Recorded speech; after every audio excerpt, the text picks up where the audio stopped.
Good day, everyone. I am Marian A. Lara, and today we are going to learn something very important in social studies. But before we proceed to our topic, we will have a short activity. This activity it's called a riddle. Here's the mechanics. I will read the riddle and you will answer it. Are you ready? If you are ready, we will begin. Here's the riddle number 1. I have 2 houses but no roof. I have hundreds of members but nobody. I create laws to guide the land, and my members chosen by people's hand. I hold the power to pursue and can declare war, setting the rules for the nation to soar. What I am, and the answer is legislative, and that is correct. For the riddle number 2, I have a cabinet, but I do not hold dishes. I have staff, but do not walk with a cane. I can sign a paper to make a law, or stop one with a veto. Who I am? What's the answer? Yes, miss. Very good. Your answer is the president, and that is correct. For the riddle number 3, I have no voice but speak my written opinions, and though I wear no armor, I hold the power to strike down laws. With 9 proofs, figures at my highest points, I interpret the Constitution to resolve disputes. What am I? And the answer is judicial branch. Let's see if your answer is correct. And that is correct. And for the last riddle, I have 3 parts, but I am not a tree. I keep the nation balanced and free. One makes the rules, one acts as the guides. One says if they fit the Constitution. What am I? And the answer is government, and that is correct. Now, I have a question. Do you have an idea what is our topic for today? Very good. Our topic for today is about the 3 branches of the government. Before we move on to our discussion, let us know first what is our learning objectives. Learning objectives: identify the 3 branches of government, describe the function of each branch, explain the importance of separation powers. Before we dive into our discussion, let me ask you something. Who makes the laws in our country? It is president, the courts, or others, or someone else? And to answer that, let's find out. Now let us define what is government. Government is the political organization who works for the people, create laws, and enforce law. And how is the Philippine government organized? The Philippines is a republic with a presidential form of government wherein power is equally divided among its the 3 branches: legislative, executive, and judicial branch. Government is purposed to serve and promote the welfare and well-being of people.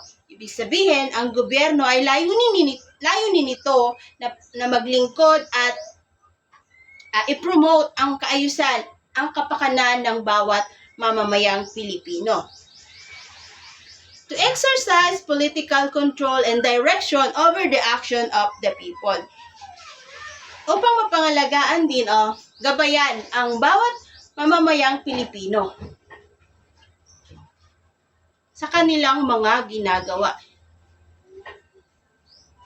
upang hindi ito maligaw ng mga landas o layunin sa buhay.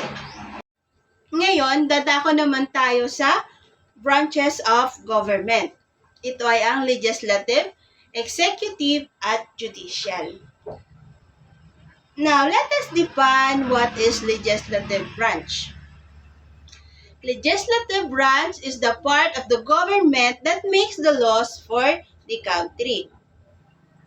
Ano nga ba ang tungkulin ng legislative? Siyempre, ang tungkulin nito ay ang gumawa, mag-amyenda, baguhin at magbasura ng mga batas. Sino-sino ang bumubuo sa legislative branch? Ang Kongreso ng Pilipinas ay binubuo ng dalawang kapulungan. Binubuo ito ng Senado or ng Senate. Yung Senate ay yung upper house na binubuo ng 24 na senators. And ang House of Representatives naman ay ang lower house. Ito yung mga kongresista. Ito yung mga congressman na nagmula sa iba't ibang lalawigan ng ating bansa. Ano nga ba ang kanilang ginagawa? Siyempre, halimbawa, ginagawa nila ang pagpasa ng bayanihan to Hell as One Act upang tugunan ang pandemya. Sila rin yung gumawa ng paglikha ng batas para sa libreng kolehiyo. And ano naman ang tungkulin nating mga mamamayang Pilipino para sa legislative? Siyempre, tungkulin nating mga mamamayan ang pumili ng tama upang maupo sa legislative branch. Sabi nga, kung sino yung binoto mo, sila rin yung gagawa ng batas para sa iyo. Kaya mahalaga na piliin natin kung sino talaga yung may kakayanan at kung sino talaga yung may malasakit para sa bayan. Hindi yung kung sino lang yung sikat or kung sino lang yung mas kilala, sila yung ating pipiliin. Mahalaga na maging mapanuri tayo at mapagbantay sa ating pagboto. Next is executive branch. Ano naman ang executive branch? The executive branch is the part of the government that makes sure that laws are followed. Ang executive branch ay ang nagpapatupad ng batas and pinangungunahan ito ng ating presidente at sinusuportahan din naman ito ng ating vice president at ng kanilang gabinete. And sinisiguro, ensure are properly implemented. Tungkulin nila ang ipatupad at siguraduhin na susunod ang mga batas na ginawa ng Kongreso. And sino-sino nga ang bumubuo nito? Siyempre, binubuo ito ng president, ng vice president at ng gabinete. At ang gabinete ay ang mga kalihim sa iba't ibang departamento ng pamahalaan. Siyempre, ang pangulo din ng commander-in-chief ng sandatahang lakas. Halimbawa, pagpapatupad ng DepEd, ng K-12 program at pagsasaayos ng DOH sa ospital at pagbabakuna. Ganon din naman, nasa ating mga kamay din ang pagpili kung sino ang mauupo bilang presidente at bilang presidente. At ang presidente ang pumipili sa kanyang mga gabinete. Kaya mahalaga ang papel natin sa pagpili kung sino ang mauupo sa executive branch. And ganun din sa lokal na pamahalaan. Tayo din ang pumipili o bumoboto sa mga gobyerno at sa mayor sa ating mga lokal na pamahalaan. And for the last branch is the judicial. The judicial branch is the part of government that interprets the laws and makes sure that are fair. Example dito sa judicial branch, kapag mayroong nalabag sa iyong batas na karapatan, maaari kang lumapit sa judicial branch. At ito ay pinangungunahan ng Supreme Courts at ng iba't iba pang lower courts sa ating bansa. To see if we really understand our topic for today, we will have a short activity to check your understanding. I have a questions for you. Are you ready? Here's the question. Question number 1. Which branches makes law? Very good. The answer is the legislative branch. And the question number 2. Who leads the executive branch? And the answer is very good. The president. And for the question number 3, what does judicial branch do? That is correct. Interpret the law and resolve legal conflicts. And question number 4, why is it important to separate powers? Separating powers is important because it prevents any one branch of government from becoming too powerful. When power is divided among the legislative, executive, and judicial branches, each one has owned its role and cannot control everything. This system helps avoid abuse of authority and protect rights of the people. And for your final activity, let's call this activity Stick Me Where I'm In. Here's the instruction. I will read different scenarios and you will tell me whether it is legislative, executive, or judicial. And I will stick the flashcard on the zigzag board where it applies. Ayan. Kung nakikita nyo, meron ako dito ang zigzag board. Sa unang page, nandito yon the 3 branches of government, the legislative, executive, and the judicial.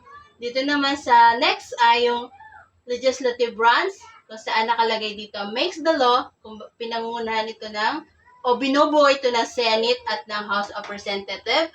Doon naman sa third page ay ang executive branch, carries out the law. Ito ay pinangungunahan ng President, Vice President, Cabinet, and the local government. And for the last phase ay ang judicial branch. Ito ay ang kung saan ito yung nag-evaluate ng law na pinangungunahan ng Supreme Court, ng Regional or Metropolitan Trial Court, and Special Courts. Dito, meron akong babasahing iba't ibang senaryo. And sasabihin nyo lang kung ito nga ba ay kung saan siya kabilang, kung sa legislative ba, kung sa executive ba, or sa judicial branch. Okay, are you ready? Okay, scenario number 1. Congress passes the law that requires all students to wear uniform in public school. Which branch is responsible for this action? Okay, the answer is legislative branch. And dito natin siya ilalagay sa legislative branch. And for the scenario number 2, the president approves a bill and signs it into the law. Which branch is performing these rules? Okay, your answer is correct. The executive branch. And dito natin siya ilalagay. And for the scenario number 3, the Supreme Court declares that a law about curfew is unconstitutional. Which branch involves? Okay, your answer is judicial. And that is correct. And dito natin siya ilalagay sa phase 3, sa judicial. And for scenario number 4, a government agency implements a new environmental policy to reduce pollution. And what's the answer? Okay, very good. Your answer is correct. The executive branch. And dito natin siya. And for the last scenario, the Senate conducts a hearing to investigate a government official accused of corruption. Which branch is responsible? Your answer is legislative, and that is correct. Very good. And dito natin siya ilalagay. Yan. As you can see, nakikita natin. And to summarize our discussion, legislative ay makes laws and executive enforces law, and sa judicial naman ay interprets law. They work together for fair government. And that would be all. Thank you. Thank you for listening.